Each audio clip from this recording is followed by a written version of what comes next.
Hello, welcome to The Honest Wargamer. I'm your host Rob, and my co-host today is this gorgeous, banana-shaped man. Yep. Dan, how are you, Dan? I'm great, and I've never been described as banana-shaped before, and I love it. It's apt. My figure, I'm slim at the top, slim at the bottom, and wide, and when we get... If you guys are joining us, it's a pretty amazing... I'm going to try and not be too excited, so I'm going to try and build it up, but we're at the world's largest Age of Sigmar event in history. Sold out in under 48 hours. We're in Australia, so that's really exciting for me personally. Yep. We're in Canberra. It's hot. It's hot. It's Call to Glory is the event. We're live. We have 2 people playing in this final coming up. We've won 5 games each, which 5 means majors, yeah.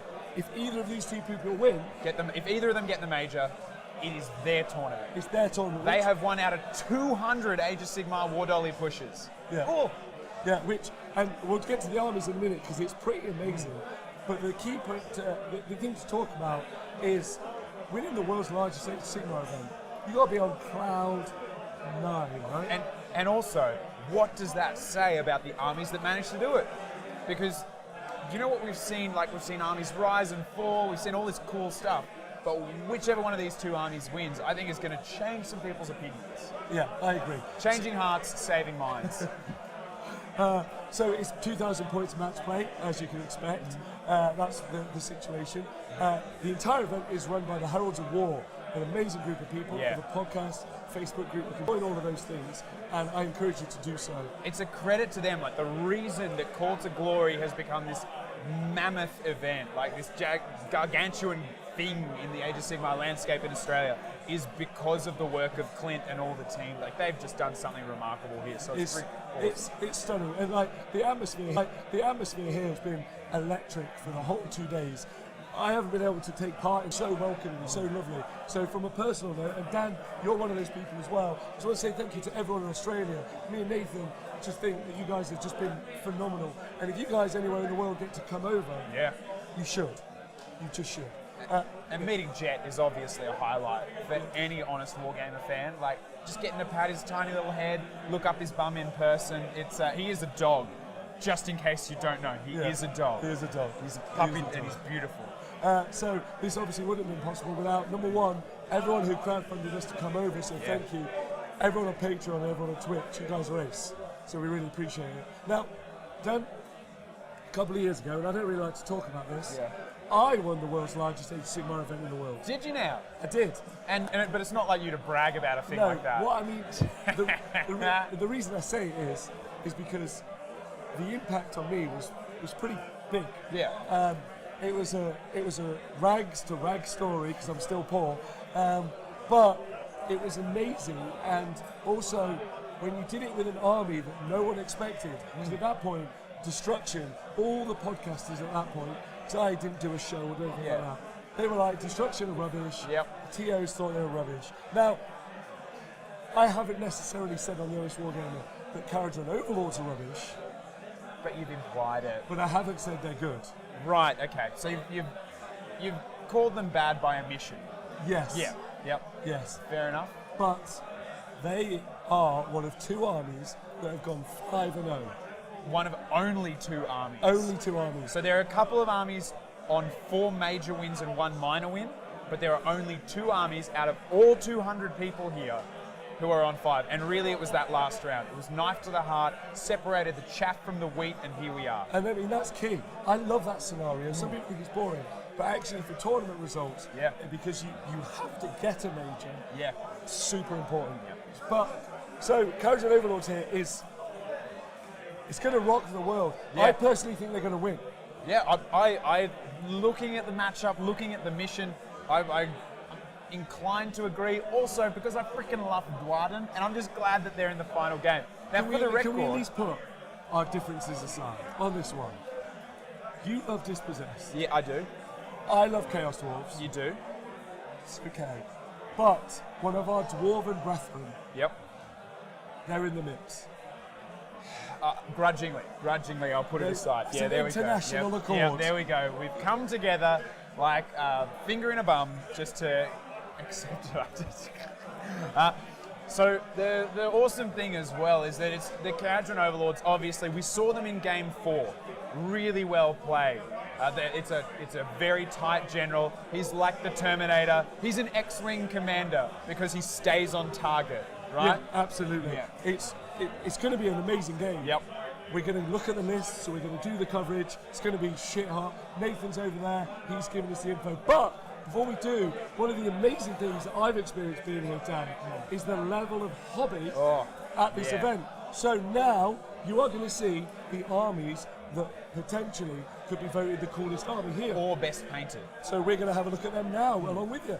So let's have a look at this army here. This is a wonderful blue. Look at the blending on those squigs. Oh, Look at the loot shrine. mate. And look at some of those models were only released within about a week of the tournament. So to get those painted up to that standard that fast, that's Look a at that. solid effort. Look at the truck boss. Mate. Gorgeous. Oh, look at that face. That's a face that not even a mother could love.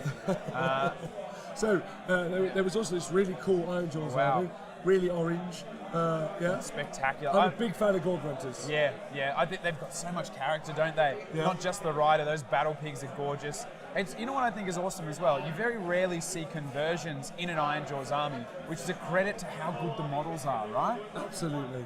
Like, they're just spectacular. So there we go. As far as I'm aware, this is one of them that is potentially in the top 3. Yeah, so there's 2 Free Guild armies. They're both spectacularly painted. Insane. Like, every ruffle is highlighted multiple times. Look at that, banners are done. Yeah. There's a Phoenix guard, that banner in the back. The plate on that War Eagle is incredible. Yeah, there you go. Another, the Griffhounds, just sweet. There's a comet in the background. What I really like about the Griffin is he's got a claw grasped and he's holding an orc. Yeah. And brilliant. And even the orc is painted in stunning detail. Like, it took time to detail the dude he's beheading. It's great. Look at that. There you go. And incorporated into his display board was all of the scenery he brought with him for the tournament. Yeah. Which is super cool. Now this army, we saw this in Game 1. Yeah, Game 1. And just to do credit where credit's due, not only awesome, but he hurriedly carved up a whole lot of terrain so that he could make those waves demolishing terrain in the background as his pieces of terrain for the game. Yeah, it just looks amazing. And I hope I was steady enough with the camera here. Yeah, like it just looks awesome. Especially that pale flesh with the bone-coloured armour. They really complement each other really well. It looks great. Yeah, it looks really good. Dan, what do you think of the Tidecast of that? They're just amazing. And look, I surf a fair bit, so seeing how wicked that model is done with just the froth and the sea spray around the edge, it's something else. Now, look at the crystal beetle on this bad boy. Look at Ilariel there, riding that crystal water beetle coming out of the those ground. are the objective markers. Objective markers, And spectacular. they just look great, right? Yeah, it's just something else there, isn't it? Gorgeous. But Ilariel is on. Yeah, that beetle. God. It's just so there's a tree in the background, so that'll become relevant in a minute. An old green knight. Oh, And wow. behind them is a bunch of Bretonians. That's awesome. Awesome. Painted up as obviously the ladies crew. Orcs for Days is saying 1 great, 2 great, 3 bunch of filthy yumis, 4 okay, pretty nice. But look at that. That is awesome. Putting aside my But then look at the tree. Everything. So Dryads, Yeah. awesome. Look at the tree. It's got a little bow's nest No. full of bowmen. Those were some of the first models that I ever got. Yeah. Look how cool they are. Wow, that's remarkable. That's just awesome. And hilarious. And also hilarious. And then there we see the Bretonians being finished off. Just absolutely lovely. And look at those shields, the wood shields with the moss growing on it. Yeah. Oh, the heads on those Kernoths too are suitably creepy as well. So, yes, Dan, No. Legion of Asgore. Look how gorgeous they are. Look at them. Yeah, look at them. And they are gorgeous. They're well painted. Yeah. What? An Ogroid Thermitage is now. There's Chartor, the Executioner. He's got shard in his name. Yeah, he looks excellent. Yeah, a gorgeous army. Okay, and I'm pretty certain they've got 3 wins, a draw. Yeah. No, 4 wins and a draw. Yeah. 4 wins and a draw this army. Look, as much as I don't like the Legion of Asblar, I've got to admit that is a beautiful army. Look at the Dreadquake Wars in the background, modelled on ridiculous scenery. Yeah. And then how did they get up there? The guy said, I want to put them on this, so I want Games Workshop to release bigger bases. Yep, fair enough. So that they actually fit on a base. And he's on table 10 currently and may place in the top 10, Dan, at this 200-person tournament. This is Gabriel from the Rune Axe Wargaming. Beasts of Chaos, heavily converted with this a lot army of the is models. too good. Yeah, he's been running Beasts of Chaos since Warhammer Fantasy. Look at the conversion in the background there. This might be one of my favourite armies I've ever seen. And then also, like, for those best to go, just a little bit of fun fact, they have killed Archaon so far this tournament. Nice. But the thing that I really love, you know when you go those two opposing Get colours? out of here, Enlightened, you bunch of burps. Underpriced. Birds. You're like a bunch of seagulls. But combining the complement, the opposite colours like blue and orange can sometimes overpower the model. But by bringing in that flesh colour in there, it actually kind of dulls the orange so that it fits and everything ties together real nicely. That's just, awesome. This is real tight. Yeah, you're a big fan of this, aren't you? It's techie, it's busted, I love it. Like, look at all those globes, and then look at that conversion in the middle there. Using a 40k model, and then putting some rats inside. I love the globineers. Yeah. That's real talk. Yeah. That is real talk. Yeah, they're just awesome. Also, if you were the man who put this together, I hate you and I love you. Yeah. Because this is too good. Yeah. You've raised the bar to a level that I don't think I can follow. And then you think, okay, ready for some more bar raising. Look at the shoulders. So this is Look at the blending. Yeah. That's something else. That's just, the flesh is awesome, the blending spectacular. Look at that Tenebral Shard. Yeah. Just the business. The colours in that as well. And that's the thing, right?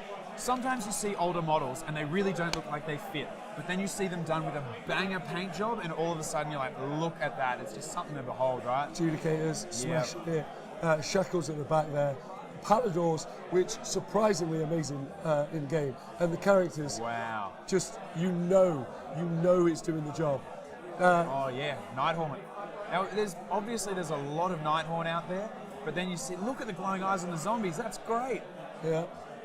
So I don't think I really picked this up in detail, but the painting on the Vampire Lord and on the two Coven Thrones are just, the Coven Throne and the Bloodseeker Palanquin are exceptional. Look at the faces, they just look really good. That's James from Mortally Wounded, the podcast. This is his army. I played it at Cancon in the first year of Cancon, and his painting's just awesome. But nothing touches this display board. This display board is done by a man named Blake Kerwick, and every year he rocks up with this impeccably converted army. Yeah. And let's quickly tell them what they are. Flesh Eater Seraphon. So those are Vargeists that you can see there. Yep. I'm almost certain.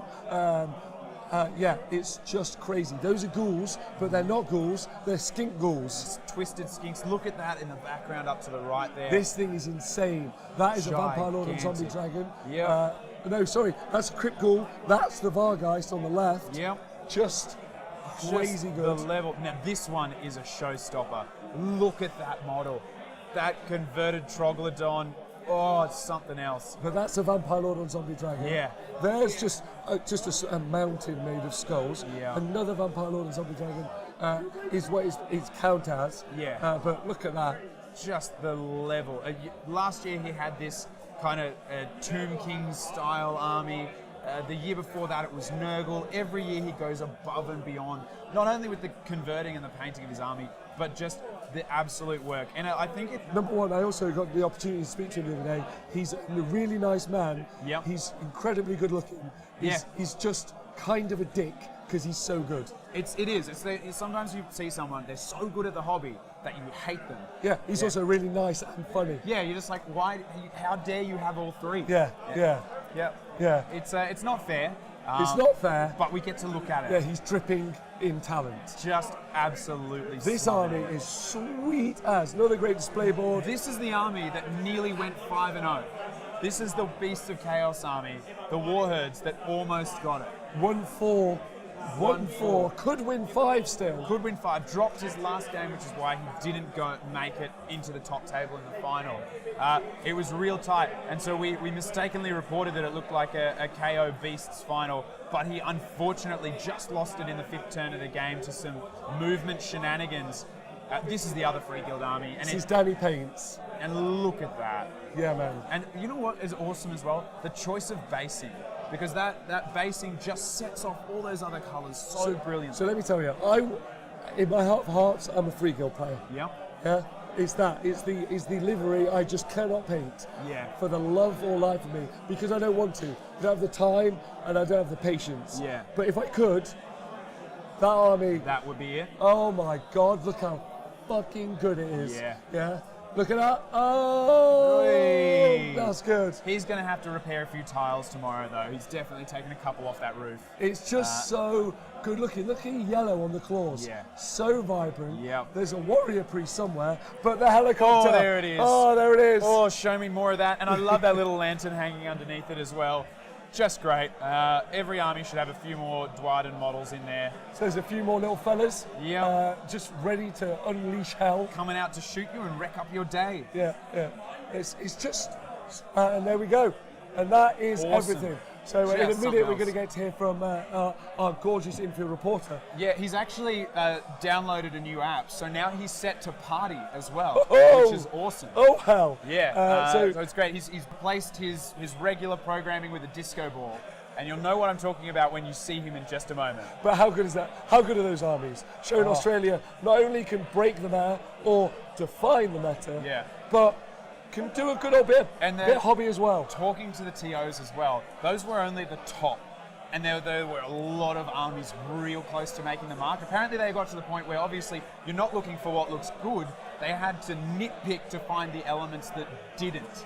And that's how you know that someone's just absolutely raised their bar right up high. Which is the perfect segue, because we're about to go to a man where there is no flaws. No flaws. The faultless and flawless He's like a perfect marble sculpture. Mr. Dan Shorts. Cheers, guys. We are now at round 6, and not only is round 6 party time, it is also business time. It's the time where the results are decided and the players fight for those prizes. So what do we have below the top tables? So below table 1, we have table 2. Table 2, Ash McEwen with his Nighthaunt. He was only able to get a minor win in the last round against the Winterleaf Sylvaneth. However, he is on table 2 against Mick Thompson with his Grand Host of Nagash. So the man with Nagash and 50 Reapers on table 2. Now, one of the other storylines that we were following along from the last round was whether or not the Warherds were going to be able to build the Gore Pilgrims. Unfortunately not for the Warherds player. He fell at the very last hurdle with some cheeky blood tithe along. Last year's winner got a minor loss on table 4 in last round, so he has also dropped down. So what does this mean in terms of our tables? We've talked about table 2. On table 3, we have Nick Hohen, Grand Host of Nagash, another Nagash list with a large amount of Reapers, up against Ben Campbell-Smith, the guy who was on the Camden Smith, I should say, the man who was on the stream last time with the Thricefold Befoulment. We then have table 4. This is an epic clash of immovable destructive forces. We have Dino with his Mixed Destruction versus Joel McGrath with his Beasts of Chaos. That's sure to be fun. Table 5, we have Ken with his 21 Eels versus Lee, top Sylvaneth at the moment with his Winterleaf. We have table 6, Mick Ferraro with a mixed Stormcast list versus Chris Top with all of the Nurgle Blight Kings in the world. Table 7 is Nathan Princhy with his Stormcast Eternal Space Wolf list, Sacrosanct Chamber with 6 Dracolines in it. Also, he is playing on table 7. He's playing Nick Gentili with the Daughters of Cain list without Marathi, so all of the Witch Elves and the Slaughter Queen. Table 8 is Eddie Mack. We saw him on the top tables in day 1. He's got a Daughters of Cain list, but it's very snake heavy. He's against Luke McFadden. He's running a Legion of Sacrament list without Arcan. Who would have thought Legion of Sacrament without Arcan on table 8? We're then coming down to table 9. Table 9 is Matt Tyrrell, who's running the Legion of Blood, against Ryan Kirby and the Warherd. So Ryan has dropped down from table 2 to table 9. On table 10, we have Tim Gunderson with a Neil and his Legion of Asgore, that beautiful army that you saw on the Coolest Army videos just before. So that's table 10. So that rounds out the top 10. I'm going to be keeping an eye on these tables throughout the round. I'm going to keep an eye on the secondaries, where these people are and how they're positioning for the podium. But for now, we're going to go back to the lads and we're going to go back to the top tables. See you guys soon. He's just nuts. So Welcon's about to be the champ. Woo! And which is just huge. Game 6, you're looking at focal points. That's the scenario. As you can see, there are 3 objectives in this. 5 objectives, located, as you can see on the map on the left.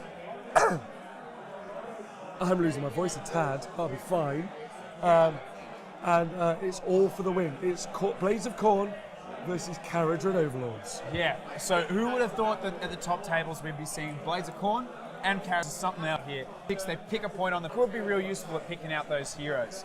Now, I'm guessing you guys want to have a look at the lists. Now, we have already seen this Caradron list once before, but we will have another quick look at it just to go through and have a cheeky rundown. So let's have a quick peek.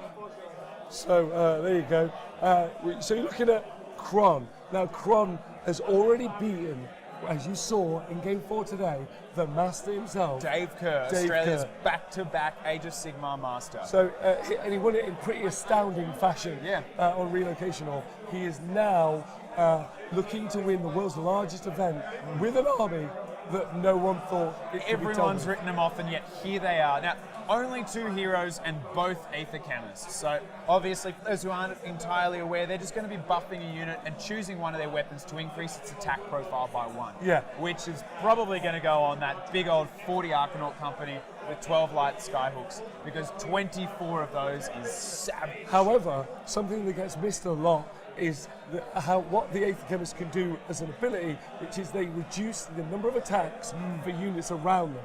Yeah. So that's really big, especially against the combat army. Yeah, because all of a sudden you're wanting to get in there, which was what we saw in the game with Dave the Master Kerr, is he charged him with the eels, and suddenly they were 1 less attack each, which just blunted that charge something fierce. So 40 Arcanaut company with 12 light skyhooks. If they get buffed, that's going to be 24 shots. Yeah, those 2 Bloodthirsters on the Corn side of the table are going to be real worried about that. That's more than enough to do something naughty to them and their big old flappy wings. And then you've got the 2 10 units of Arcanaut volley guns. Yep. Now that's really useful as well, because the sheer volume of shots they can pump out, and that's going to be good for getting rid of the Blood Reavers. Yeah, and clearing out that chaff, especially things like there's a few Flesh Hounds and things running around as well. The 14 Grunstock Thunderers. Now, what the hell? Intentionally taking an understrength unit, because his only flyboat is a frigate. So by taking an understrength, he can put one of those chemists in the boat with him. Which is just like next level Zen. Yeah. Yep. That's just wicked. And they've also got those Aether shot rifles. The 5, and then allies, you've got the 2 units of 5 evocators. Gives them a little bit of mortal wound output, a bit of armor and wounds to just camp on objectives, and then punch in combat if they're needed. And pretty standard. He's taken Barrack Zelfin, so he's got the Aethospheric Endrins, which allows him to drop that boat out of the sky. Yeah. So it's a dead drop. It also chews up 2 of his other drops there. And then it's just devastating. We saw it in the game against Dave Kerr, just this sheer volume of shots that comes out. Now, Matt, we're looking at him, and we'll start to talk about those units in a minute. Matt clearly needs to go and get that unit of 40 Arcanaut company, which we can already see at the point right at the back of the board. Yeah, so Matt won the drop and has elected to go first. Right, obviously. It's already started. Yeah, we're already on. Well, we're on. Okay. That's what that Bloodthirster's doing way out there. Okay, yeah, so Matt gets to choose. So we haven't looked at Matt's list yet. Both of the Bloodthirsters have had +1 to hit cast on them from the Slaughter Priests. Now, we will get to Matt's list, but obviously I think what he's realised is that there's a boat full of hurt up there in the sky, and he's like, you know what, I'm not even going to give you time to bring that down. Now, to give Matt his due, if you look at the worldwide global stats, Blades of Corn are not traditionally at the top table. No. It's not Daughters of Cain up here. Nope. It's not Legions and Nagash up here. You're looking at Australia defining a whole different type of game. Yeah, and I've played Matt a few times, and he is a really talented player. Very spectacular general, plays a really tight game, and so I think he's maybe up against it a little bit, because the Caradron is Zilfin. That means that they're re-rolling 1s to hit and wound against models with fly. So all of a sudden, those bloodthirsters are in a lot of trouble from it. But I think that he might have maybe a little edge if he can get in there. So one of the big things to talk about here with that bloodthirster is he's got a special rule. He's got the Crimson Crown. The specialist rule. So this, I don't think this has a name yet, this particular type of corn build, Yeah. but I've seen it a couple of times in the UK. Yeah. Some guys from WS10, which is a gaming club I have over in the UK, who've run it. I've also seen a few other guys run it. Yeah. Now, what it does is the Bloodthirster of incessant range, when he smashes his axe in combat, if he rolls any sixes to hit, every unit within 8 inches takes 3 mortal wounds. But you can roll multiple sixes, and it's a 6+. So if you buff it up, all of a sudden it just absolutely explodes. It's like Thor. But it's an AoE. So Yeah. imagine the croak bomb of old, but done in combat from an axe brought down from the heavens by an angry, not just a bloodthirster, the angriest bloodthirster. Crankiest one. He did not get a good night's sleep. No. And one, he might score the whole board. Now, he's in a lot of trouble when those Cadrons shoot back. But if he forces him to spend a turn shooting to deal with the output of damage, it's going to be just something else. So it looks like the charge has Charge gone is in. already in. Oh, This is oh, fast and he's paced. into that He's big into, what did he unit. roll? What did he roll? +4 to charge because he was obviously whipped by the Bloodstoker and he rolled an 8. That is massive. This is going to be absolutely huge. It's going to be huge. You're going to see, like, this could be over now. I once saw Matt play a game that ended quite quickly because of it, which might be the benefit of having those Cadron Overlords in the sky. They might be able to survive. This is something huge. However, if he doesn't roll those sixes, it doesn't mean squat. No, you're right, it doesn't. I believe the Bloodthirster of Insensate Rage has Gaia Strike though. So that means sixes to hit give him extra attacks. Oh, or is the Crimson Crown Bloodthirster on the other side of the board? Look, I'll show you right now. Let's look at the army list on the screen. Flash to the army list as quick as possible. So there we go. +1 to hit and wound, which means that those mortal wounds are going up on 5s. Yes. So that's the list. Bloodsoaker, Bloodsecrator, Slaughter Priest with Hatblade and Wrathhammer, 5 Blood Warriors, 2 lots of 10 Blood Reavers, 10 Flesh Hounds, and 10 Skull Reapers. And he got the Gore Pilgrims Battalion. Making those Slaughter Priests good, making all of his models have extra attacks, increasing the range of the banner and making them immune to Battle Shock. Gore Pilgrims is worth its points every day. Now that Bloodthirster that you're seeing at the top of the screen here is actually sitting up there on the hill. They're putting him to the side obviously so he doesn't fall over and break, but he's fighting that unit in the back. So that big unit of Cadron Overlords, the 40-man unit with all of the bells and whistles. So it's going to be a pretty big swing. He's got +1 to hit and wound, but he's not getting extra attacks because he's not within range of the Crimson Crown. It's going to be a huge swing. He's attacking. Oh, here we go. This is going to be important. Wait, he could roll it. Nathan, he could roll it in the box. Roll it in the box. Only okay. one of the attacks, by the sounds of things, has exploded. Oh. Only one of them. But look at the damage it does. Yeah. You just take Look at off. all of those evocators go. It's so awesome. So, but It's I so think cornate. I think that might have just been to hit though. I'm not sure if that was to hit or to wound. This looks like the wound rolls maybe, or the damage roll coming in. Karchev is on the side of the Cadron Overlords. He wants After them to all the win. mortal wounds, he's rolled the damage, and the damage to that unit of KO is another 12 more. So, is that the Arcanaut company? That's that big block of 40 is now down to 36. Now, what's really important is I don't think they have a command point in the bank. No, they don't. So that's a huge battle shock. It's a big battle shock. That's lots left. But look at the AoE damage. Yeah. It's just being done around. Now, I got to say, I think Matt knew at deployment, he was like, I just get this. This is just there. But also, I think he's done that. It's effectively a distraction bloodthirster.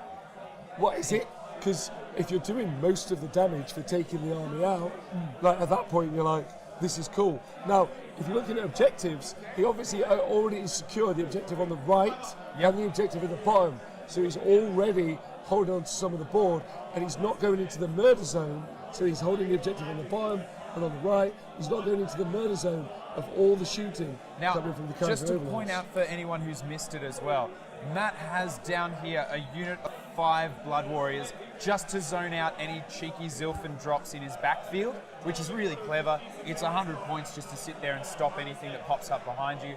The thing about this mission is, right, each objective is worth 1 point. If you control the second center objective here, it's worth 2. But if you control either the top objective and the bottom objective, or the left objective and the right objective, they're worth 3 points. So I'm a little bit surprised that with maybe this unit of hounds, he didn't push up to try and score the center. I just think there's no point, realistically. In Kron's turn, he has to deal with the Bloodthirster, right? Yep.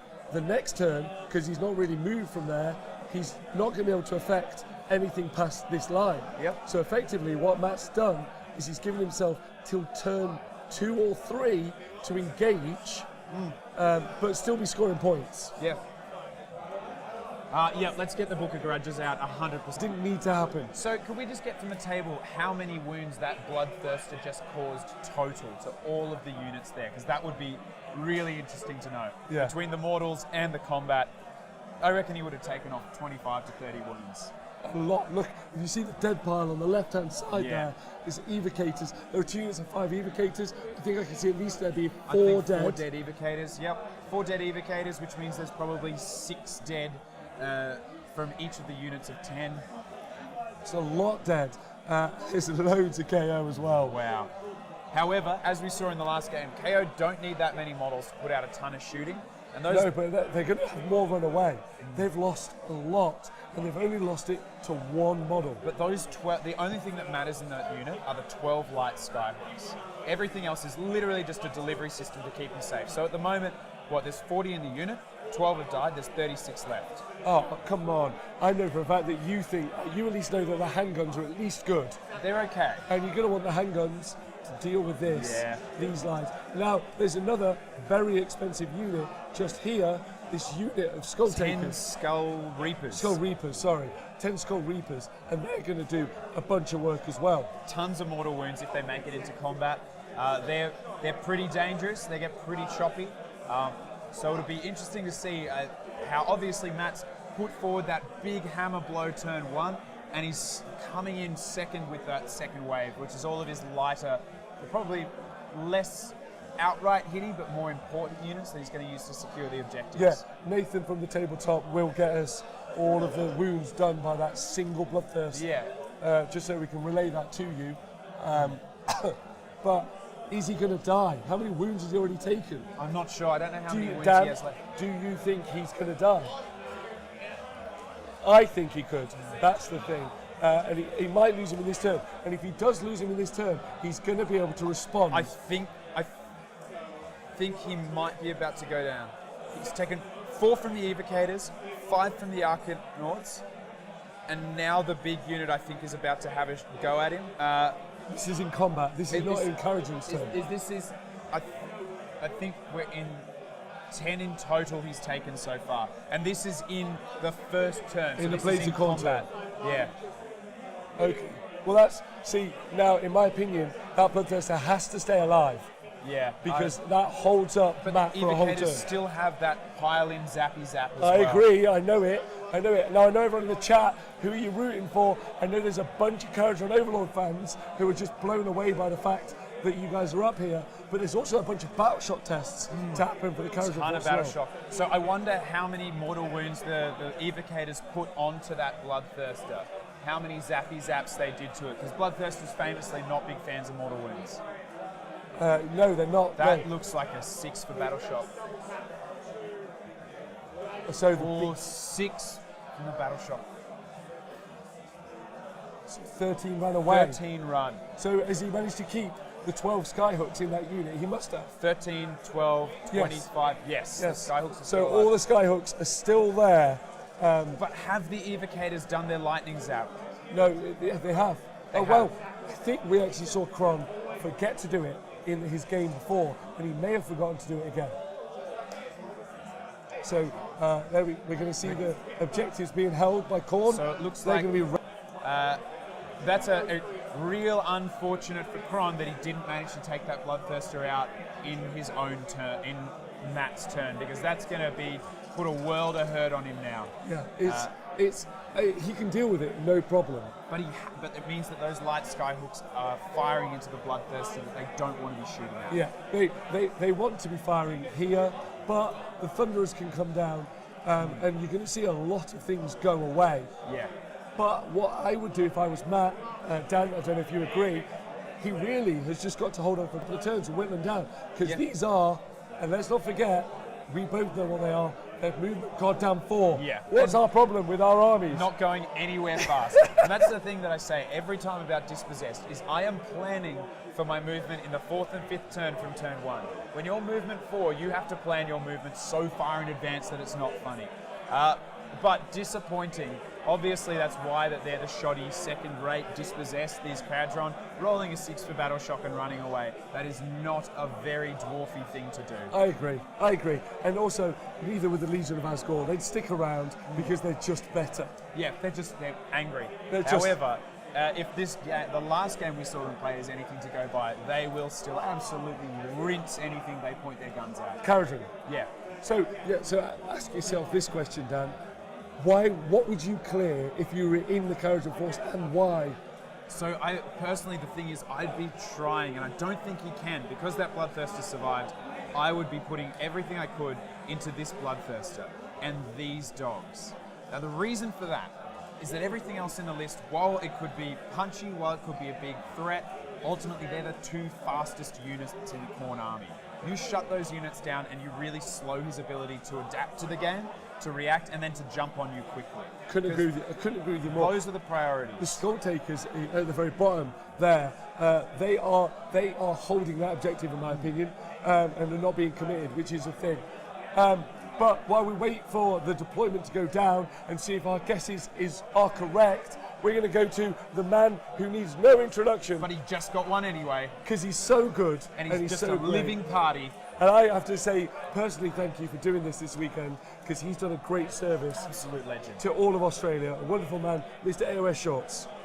Hey guys, thank you very much for those kind words. I am got a 2-pager update with so many things to update you on already from these top tables. So let's have a look at who we've got in contention in terms of points. So Matt on top table is on 100. Alex on top table is on 96. Ash on table 2 is on 92. Mick on 88. Nick on 88. Ben Camden Smith on 84. So it's really tight contention. And then you go down through to Dino, Joel, Ken, Lee. They're all on 84 points. So realistically, we're looking for our winners and our podiums are going to come from Alex, Matt, Ash, Mick, or Nick. Realistically, it's going to be those top 5 which are going to be fighting it out for the top places. Just as a reminder, you get 16 points for a major win, 4 points for your secondary. So those secondaries are going to be crucial in determining who's going to get on those podium places. Where are we in terms of the standings for the Grand Alliances? Well, I think Alex locked up on first table as a shoo-in for best order, though both Ken or Lee on table 5 with 84 points would have enough to jump up. Death is really a fight between Ash with his Nighthaunt, Mick and Nick Hohen with their Grand Host and the Gash. Destruction's pretty much teamed up by Dino on table 4, no one even close in terms of the Destruction forces. And Chaos again, you've got to look down. There's really 2 guys fighting out for best Chaos. They are Ben Camden Smith and Chris Top with his Nurgle. So they're on 84 points and 80 respectively. So those are who our movers and shakers are in each of the Grand Alliances. So where are we when we go down through the tables? On table 2, Mick took the first turn, left Ash out of range. So Ash has got 3 units in the Underworld, Chain Rasp, Blade Geist, and Chain Rasps. Mick, however, has cast Spectral Grasp on the Skullvein Manse, which all the Nighthaunt are around. So the Nighthaunt army is not moving anywhere quick. That halves their movement. They're not going to be moving up to the objectives. Table 3, Ben gave Nick the first turn, 1 priority, and has now got the double turn. So things are moving quickly on that table. Table 4, Joel with his Beast of Chaos took first turn, claimed all 5 objectives, and basically is slapping it all around against the mixed destruction. Table 5, Lee with his Winterleaf took it, There are 6 eels off the table to still come in. We'll see how they go and if they've got room to deploy. Table 6, Chris has deployed. Chris Tott deployed first, gave it to Mick. Mick has pushed up his dragons and his Dracolines right up into the face of the Nurgle army. We'll see if that's enough power to get through all those Blight Kings which are in Chris's army. Table 7, Nick in the Blood army. There's a Vampire Lord of Zombie Dragon done double pinions up in his face, but there's no Mystic Shield, going to get hit back hard. And then on table 10, to give out the wrap-up, things aren't looking too good for the Legion of Asgore on table 10. The Stormcast army gave them the first turn, kept them out of range, then dropped down, shot off a lot of the war machines for the Legion of Asgore army. So things aren't looking great for the Legion of Asgore on table 10 in the battles for the Tims. So that's where we are. I'm going to keep you updated on these tables as we go through, and not only who's in contention for the best in Grand Alliance, but also some of those best in faction trophies. Anyway, that's it for me. Back to the table now. Cheers, guys.